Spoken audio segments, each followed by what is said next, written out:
Bakın kontur file. Kontur file normalde sert bir ettir. Bonfileye göre, antrikota göre. Bakın elimle bastırıyorum. Yani daha bastırmadan şöyle tutuyorum. Etin nasıl yumuşadığını görüyor musunuz? Peki delinir mi? Bak bu kadar kalın et. Hiç zorlamadan. Bunu siz yapmayın. Ete zarar vermeyin. Görüyor musunuz? Parmağım nasıl delindi? Elimle bastırdığım anda görüyor musunuz?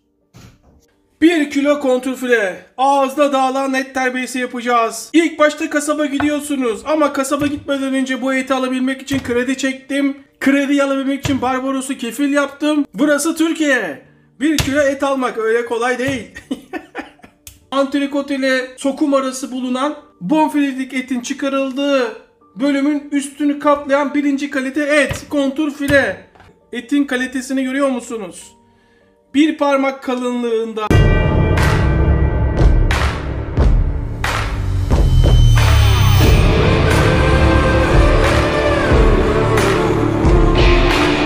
Her et için ayrı marine tarif vereceğim. Bugün kontrfile için yapacağız. 1 kilo kontrfile etimiz var. 1 kilo için 100 mililitre soya sosu. En az 100 mililitre. Zeytinyağı. Kontrfile, bonfileye göre, antrikota göre çok daha zor bir et yumuşaması. 100 mililitre zeytinyağı. Yalnız ızgaralık etten mayene yapılır. Tranç gibi, kontur noir gibi biftek tarzı etler pişirilerek yumuşatılır. Bunu unutmayın.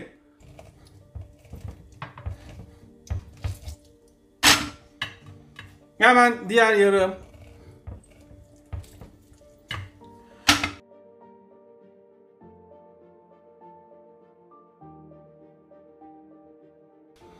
İki sarımsak. Sarımsakları patlatarak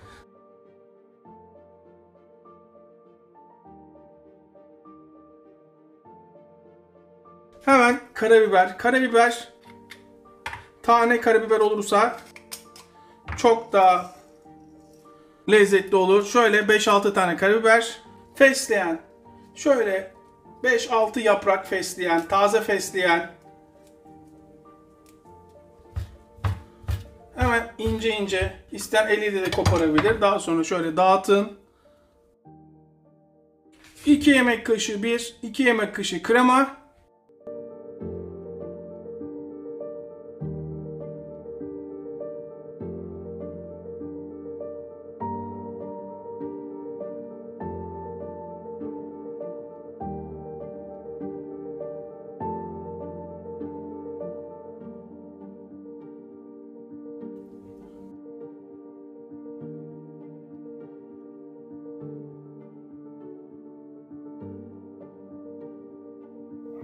Marine yaparken, terbiye yaparken altın kural, sıvı mutlaka ürünü geçecek. Etleri şöyle bir kontrol ediyorum. Üstüne zeytinyağı döküyorum. Eğer diyorsanız ki zeytinyağı çok pahalandı Koray, o zaman sıvı yağ da dökebilirsiniz. Bu hemen dolaba. 2 gün bekletirseniz muhteşem bir et yersiniz. 2 gün zamanım yok. Beni mazur gör diyenler varsa en az 1 gün. Ama 2 gün bekleten muhteşem bir ettir. Hele 3 gün bekletirseniz inanılmaz. Ben 2 gün bekleyeceğim. 2 gün sonra tarife devam edeceğiz. Tabii hayat bu, başımıza bir şey gelmezse 2 gün sonra görüşmek üzere. 2 gün oldu. 2 gün sonunda kaliteli zeytinyağı kullanmamızın faydaları nasıl donmuş durumda görüyor musunuz? Buzluğa koymadık. Sakın yanlış anlaşılma olmasın. Dolabın alt tarafında. Donmuş derken esasında yumuşak. Püf noktası. Dolapta beklettiğiniz eti direkt kızartamazsınız. Üstü pişer, içi soğuk kalır. 2 gün bekledi. Bakın kontur file. Kontur file normalde sert bir ettir. Bonfileye göre, antrikota göre. Bakın elimle bastırıyorum. Yani daha bastırmadan şöyle tutuyorum. Etin nasıl yumuşadığını görüyor musunuz? Peki delinir mi? Bak bu kadar kalın et. Hiç zorlamadan. Bunu siz yapmayın. Ete zarar vermeyin. Görüyor musunuz? Parmağım nasıl delindi? Elimle bastırdığım anda görüyor musunuz? Siz görün diye yapıyorum bunu. Artık bunun oda sıcaklığına gelmesi için en az yarım saat, 1 saat bekliyoruz. En büyük ocak en güçlü şekilde yanıyor. Hemen bir döküm tava. 2 şekilde pişirelim. Et oda sıcaklığına geldi. İstediğimiz gibi. Tava iyice ısındığı anda elimi 5 saniye tutamıyorum. Demek ki istediğim ısıya geldi. Bu arada hemen şöyle sizin için süreli yapacağım. Kimsenin kafasında soru işareti kalmasın. Fazla yağını şöyle akıtıp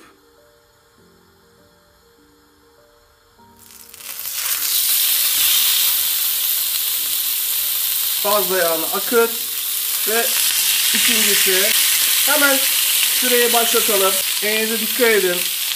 Bak hemen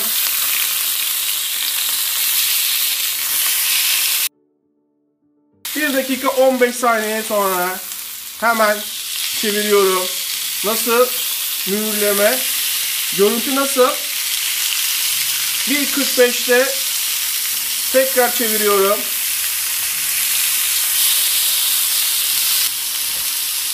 Hemen bir fırın tepsisi. Artık 2.30'da yani toplam her tarafı 2.5 dakika. Bakalım mühürlenmesine. Evet gayet güzel. Şuna bakalım. Gayet güzel.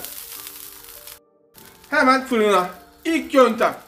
Sadece 1 dakika 15 saniye bir tarafını toplam 2,5 dakika her iki tarafını mühürleyip fırına götürüyorum. Önceden ısıtılmış fırında 180 derecede 20 dakika. Fazla yağını akıt. Kalınlığı görüyor musunuz? Neredeyse elimde parçalanacak. Et neredeyse elimde parçalanacak. Şuraya bakar mısın? Bastırmıyorum. Sadece elimi koyuyorum. Görüyor musunuz? Şimdi hemen şu bir, şu iki, şurayı başlatıyorum. Bakın şimdi nasıl saklayacağınızı göstereceğim. Bunu buzluğa kaldırabilirsiniz. Buzlukta 6 ay boyunca bozulmadan tutabilirsiniz. Buradaki yağ ile birlikte ağzını kapat. Havasını al.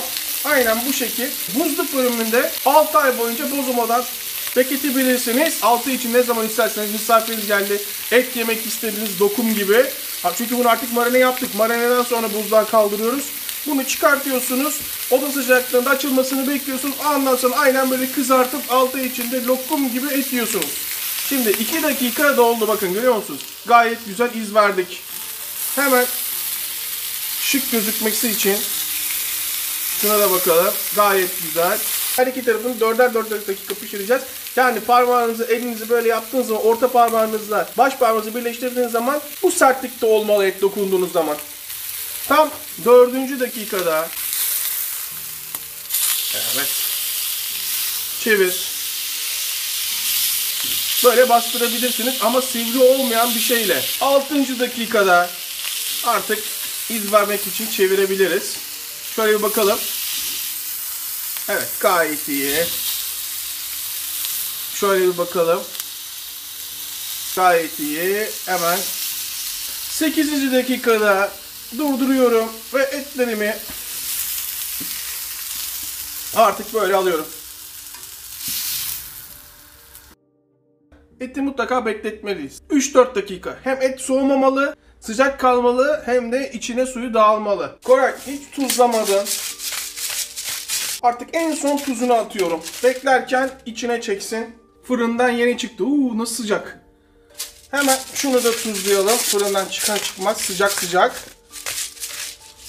Şunu yapmazsam kendimi asla affetmem. Açın ağzınızı. Şunun bir tadına bakın. Vay be. Şimdi bakın nasıl incelmiş görüyor musunuz? Ve bunu da böyle alalım.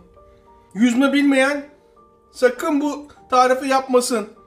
Boğulur. Etin suyundan boğulur. Annem burada. Annemden daha güzelse güzel, kötüyse kötü diyen çıkmaz. Şimdi anne, önemli bir nokta var yani. Sen yüzme biliyor musun? Kendime yetecek kadar biliyorum. Kendine yetecek. O zaman yiyebilirsin. Çünkü etin suyunu görüyor musun? Boğulabilirsin suyundan. Vay canına ya, vay canına. Şimdi bak. İlk başta şöyle bir ortadan keselim tamam mı? Sakın bana ya Koray bu pişmiyor. Bak suyu görüyor musun damlayan suları? Bak Bak şimdi sakın bana pişmemiş filan deme, tamam mı? Bir tadına bak. Hemen bak kafasını sallıyor. Pişmemiş pişmemiş. Şimdi sen bir tadına bak bakalım. Senin için kesiyorum bak. Bak çiğse yiyemem. Tamam. Sen şuraya Bak. koy. Al. Bu ocakta pişmiş olan. Aa, çok güzel olmuş. Lezzeti çok güzel. Buradan keselim. Herkes görsün. Ocakta bu nerede pişti? Bu da mühürlenip sonra fırında. Küçük olsun küçük. Bak şimdi. Sakın içi pişmemiş filan deme bana, tamam mı? Görüyor musun bak. Ama çok lezzetli ağzımda. Ya bak şimdi. Normalde getirse ben bunu yemem dersin değil mi şeyde? Evet. Evet al. Bu arada ben de bakayım madem ikiye böldük. İkisi de güzel ama ben baştakini daha çok beğendim. Onları bana mı veriyorsun? Tabii.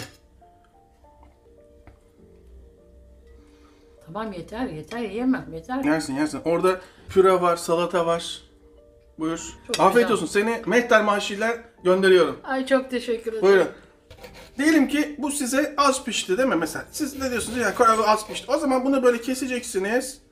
Derecesini. Sonra bunu bu şekilde yeniden döküm tavada iki tarafını birer dakika yeniden pişireceksiniz. Açın ağzınızı. Her zaman gibi ilk lokma sizin. Sizi unuttum zannetmeyin sakın. Bir de şunun tadına bakın. Ha bu arada izleyip abone olmayan vicdansızlar. Sizi unuttum zannetmeyin. Hepimize el sağlık. Tekrardan herkese selamlar. Vay be. Bana sorarsanız ya benim için diyorum. Direkt tavada pişeni ben de tercih ederim. Ama ikisi de müthiş.